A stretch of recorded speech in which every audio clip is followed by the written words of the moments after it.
안녕하세요. 행복 언어. 듣고만 있어도 부자 되고, 듣고만 있어도 성장하고, 긍정적인 에너지가 넘치는 시간, 행복 언어 시간입니다. 오늘도 돈을 부르는 말버릇, 미야모토 마유미가 쓴 이야기와 함께하도록 할게요. 입 밖으로 내뱉은 말은 좋은 일이든 나쁜 일이든 모두 이루어진다고 이야기했습니다. 사실 더 자세히 말하면 그냥 이루어지는 것이 아니라 입 밖으로 내뱉은 말은 몇 배가 되어서 되돌아오게 되는 거죠. 산에 올라가서 야호 하고 소리를 지르면 야호 하고 메아리가 몇 번이고 울리는 걸 본 적이 있을 거예요. 그것과 똑같습니다. 그래서 저는 이거를 메아리 현상이라고 부릅니다. 감사합니다 하고 말하면 그냥 감사한 일이 한 번 일어나는데 그치지 않고 더 많이 감사하고 싶어지는 아주 멋진 일이 생기게 되는 것이죠. 그런데요, 이때 한 가지 주의해야 할 것이 있습니다.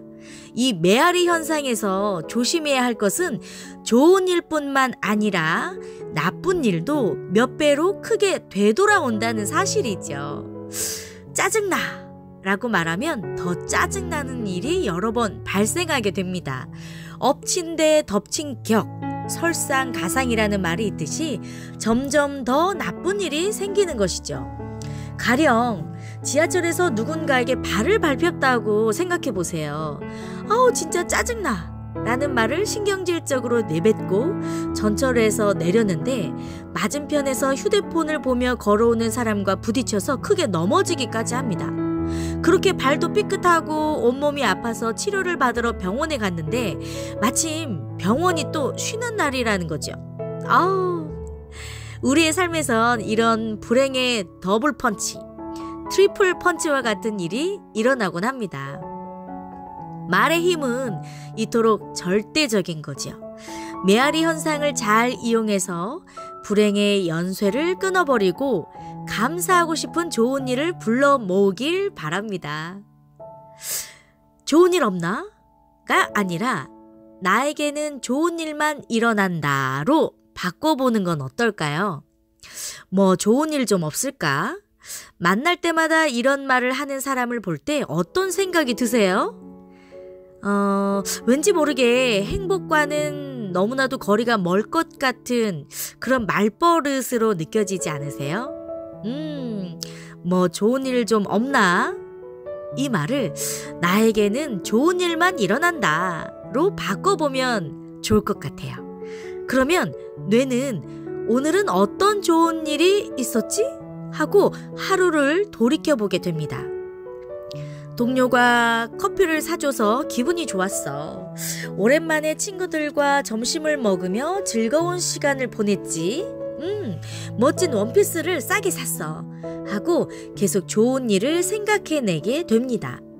그러면 이미 일어났던 감사할 일을 잔뜩 발견할 수 있는 거죠. 감사하면 또 감사하고 싶어지는 행운의 연쇄 작용이 일어나는 것이죠. 예를 들어 애인이 생겼으면 좋겠다고 생각하는 사람도 마찬가지입니다. 어디 좋은 사람 없어? 하고 주위 사람들에게 맨날 물어보고 있지는 않은가요? 그렇게 행복과 거리가 먼 말을 하는 사람에게 친구를 소개해줄 사람은 없습니다. 너무 냉정하게 들리겠지만 마치 구걸하듯 아무나 좋으니 소개해줘 라고 여기저기 말하고 다니는 사람을 친구에게 소개시켜주고 싶지 않은 법이니까요. 그보다는 내 주위에는 좋은 사람들만 있어 라고 바꿔서 말을 해봅시다. 그러면 뇌는 당신의 인생을 되짚어보기 시작합니다. 믿을 만한 친구들이 있으니 참 행복해. 서로 격려해줄 동료들이 있다니 다행이야. 엄격하기는 해도 많은 걸 알려주는 상사가 있어서 든든해.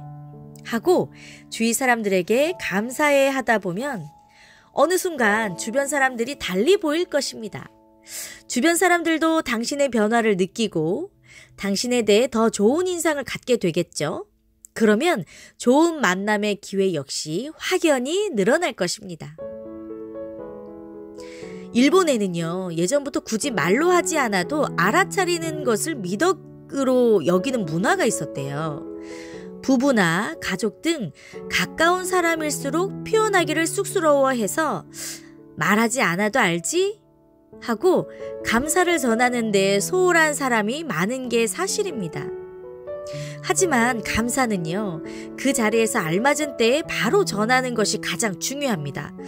앞서가던 사람이 문을 열어주었을 때, 또 택시기사가 친절하게 인사를 건넸을 때, 부인이 도시락을 싸줬을 때, 남편이 꽃을 선물했을 때, 아이가 집안일을 도왔을 때 등등 감사할 일은 차고 넘치죠. 그럴 때 아무리 마음속으로 감사해봐야 말로 상대방에게 전하지 않으면 소용이 없습니다. 부끄럽다, 쑥스럽다는 마음은 잘 알지만, 하지만 이제부터 그 말버릇을 바꿀 생각이라면 알맞은 때에 바로 이 감사의 말을 전하도록 노력할 필요가 있지 않겠어요? 오늘 당장 상대방의 얼굴을 바라보면서 감사의 말 한마디를 전해보면 어떨까요? 듣고만 있어도 너무너무 기분 좋아질 것 같지 않으세요? 이 거대한 아우라를 풍기는 사람이 되고 싶다라고 생각하는 사람이 많습니다. 그런데 여러분, 아우라는 과연 뭘까요? 아우라를 이해하기 쉽게 설명하면 흘러넘치는 에너지라고 할 수 있습니다. 흘러넘치는 에너지, 이게 아우라라는 거죠. 에너지는 자동차를 달리게 하는 연료이죠. 기본적으로는 모든 사람이 아우라를 지니고 있지만 에너지가 아슬아슬하게 남은 사람에게서는 그것을 느낄 수가 없습니다. 반대로 에너지가 많아서 몸에서 넘쳐흐르는 사람에게는 큰 아우라를 느낄 수 있는 것이고요. 어릴 때 많이 하던 격투 게임을 떠올려 볼까요? 처음 시작할 때 상단의 캐릭터의 에너지가 표시되고 적에게 공격을 당하면 한 칸씩 에너지가 줄어들지 않나요? 그렇게 누구든 지금 자신의 에너지를 볼 수 있다면 얼마나 좋을까요? 인간의 머리 위에는 에너지 표시가 없으니까 현재 자신의 에너지 상태를 알기란 쉬운 일이 아닙니다. 하지만 왠지 기분이 가라앉는다거나 자신감이 없을 때는 에너지가 한없이 바닥에 가까워져 있다는 것을 느낄 수가 있습니다. 이때는 입에서도 나 같은 게 어떡해, 나는 어차피 실패할 거니까 하고 스스로를 폄하하거나 기운 없는 말만 나오기 쉽습니다. 그렇다면 어떻게 해야 에너지를 채우고 아우라를 묵직하게 풍길 수 있을까요? 간단합니다. 여러분, 간단합니다. 여러분은 배가 고플 때 어떻게 하나요? 배를 든든하게 채워주는 밥이나 맛있는 것을 먹겠죠. 마찬가지로 바닥난 에너지를 든든하게 채워주는 마음의 밥은 두구두구두구두구두구두구 바로 칭찬입니다. 와우! 가령 당신이 의기소침해져 기운이 없을 때 누군가에게 와, 오늘 정말 예쁘시네요 라는 칭찬을 듣는다면 어떨까요?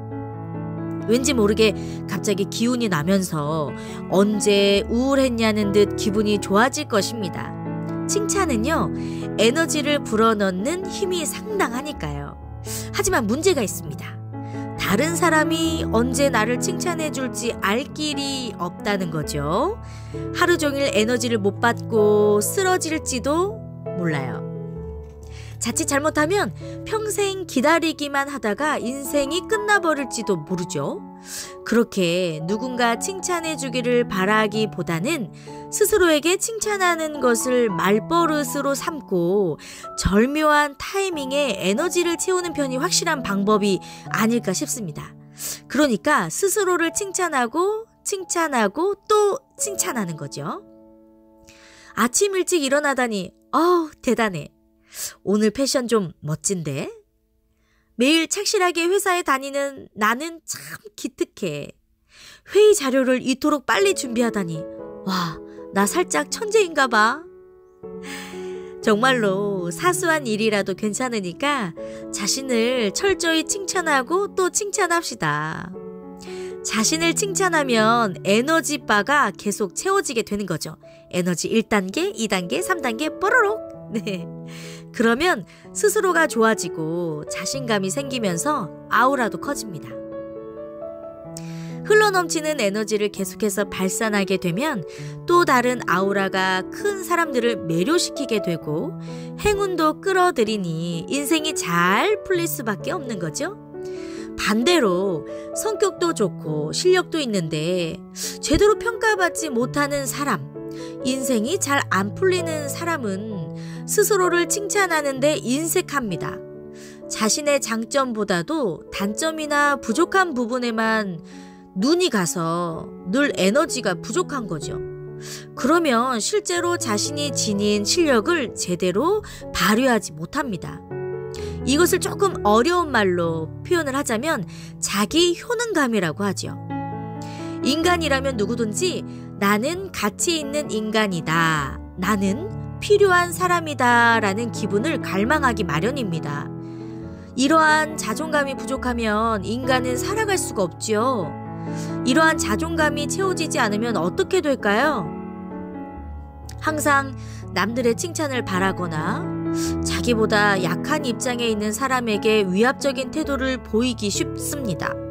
또 상대방의 동정을 살 만한 행동이나 우는 소리, 불평, 불만을 늘어놓고요.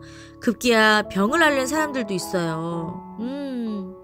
자, 그러니까 어서 빨리 지금 필요하니까 당장 에너지를 빼앗아 자신의 자존감을 채우려고 하는 거죠. 다시 말해서 일일이 남과 엮이지 않고는 살아가지 못하는 민폐를 끼치는 인간이 되어버리는 겁니다. 남들에게 민폐를 끼치는 인간, 아우 어떡해요. 자존감은요, 마음속에 존재하는 것이라서 자기 자신이 스스로 채울 수밖에 없습니다. 그러니까요, 자신을 미워하거나 자신에게 칭찬하지 못하는 사람은 자존감을 채우기가 매우 힘들죠. 언제든 자신을 칭찬하는 말버릇으로 에너지를 채우고 아우라를 키우도록 합시다. 이것이 인생을 잘 풀리게 하는 최고의 비결이니까요. 자, 약해질 것 같다면 외쳐보세요. 힘, 힘, 힘. 네. 언어에도 온도가 있습니다. 말버릇은요, 힘들 때 자신을 지탱해주고 스스로를 믿는 힘이 됩니다. 누구에게나 좋은 일만 있을 수는 없지요. 원래 우여곡절도 함께하는 것이 인생이죠. 일이 잘 풀리지 않을 때, 몸이 좋지 않을 때, 미래에 대한 불안감을 느낄 때면 자기도 모르게 기운이 빠지게 됩니다. 하지만 그럴 때일수록 당신이 스스로의 응원단이 되어야 합니다. 나라면 할 수 있다. 나라면 할 수 있다. 이런 강력한 말버릇이 강인한 당신의 모습을 연출해 주는 거거든요. 더 간단한 방법, 힘, 힘, 힘 하고 외치는 말버릇이래요. 끌어오르는 강력한 힘이 느껴지지 않나요? 힘. 네. 그런 자신감이 넘치는 당신에게는 많은 행운이 뒤따르게 될 겁니다. 이런 말 할 때 많죠. 나는 아줌마라서 안 돼. 나도 내일 모레 40이야. 야, 반올림하면 벌써 환갑인데? 혹시 이런 말버릇을 가지고 있지 않나요? 게다가 자신에게 유리할 때만 이제 나이도 먹을 만큼 먹었고 라는 변명을 달고 살지는 않는지요? 그렇다면 얼른 그 말버릇을 쓰레기통에 던져버리세요. 이 말버릇을 가장 가까이서 듣는 사람은 다른 누구도 아닌 당신 자신입니다. 말을 들은 뇌는 몸에 있는 약 60조 개의 세포들에게 지령을 내리게 되는데요. 그러면 나는 이제 나이가 많아. 벌써 아줌마야. 내일 모레 40이야. 라는 말버릇에 세포들이 반응해서 피부와 머리카락 등 몸의 노화가 빠르게 진행됩니다. 와, 정말 무서운 일이 아닐 수 없죠. 자신의 나이는 스스로 정하는 거래요. 나는 20살이다. 나는 20살이다. 하고 뇌에게 말하는 거지요. 사실은 40살이라도 나는 20살이다 하고 말하면 몸은요. 그래? 나는 40쯤 되었나 했더니 20살이었구나 하고 여기게 되는 거래요. 그러면 뇌에서도 20살에 어울리는 몸이 되도록 지령을 내립니다. 세포들이 열심히 움직이니까 점점 젊어지는 거죠. 그러니까 여러분, 입 밖으로 내뱉는 말이 참 중요하다고 할 수밖에 없겠죠. 얼핏 허무맹랑한 이야기처럼 들릴 수도 있겠지만 네, 좋은 일이 일어나면 일어나지 나쁜 일이 일어나지는 않을 테니까요. 당장 자신의 나이를 정하고 나는 20살이야. 나는 18살이다. 라고 말하고 다녀보세요. 정말 놀랍게 피부에 탄력도 넘치고 머리카락에 윤기가 흐르고 마음도 설렘과 함께 젊어집니다.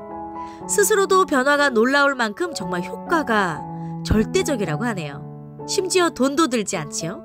아무리 비싼 수술보다 효과가 더 큽니다. 네, 실제 나이보다 젊어 보이고 싶지요? 그렇다면 여러분들의 마음의 나이 입으로 한번 말해보시는 건 어떨까요? 네, 다시 20살, 18살로 돌아간다면 네, 너무너무 멋지겠지요? 그렇게 여러분들도 함께 해보시면 좋을 것 같습니다. 오늘도 행복 언어 함께 했습니다. 듣고만 있어도 성장하고 듣고만 있어도 긍정이 넘치는 부자, 긍정부자 많이 되어보셨으면 좋겠어요. 행복 언어 시간은 늘 여러분 곁에 있습니다. 찾아와 주시고요. 구독과 좋아요는 네, 눌러주시면 더 행복하겠죠? 네, 오늘도 함께 해주셔서 감사합니다. 행복 언어 시간 다음 시간에 다시 찾아오도록 할게요. 안녕.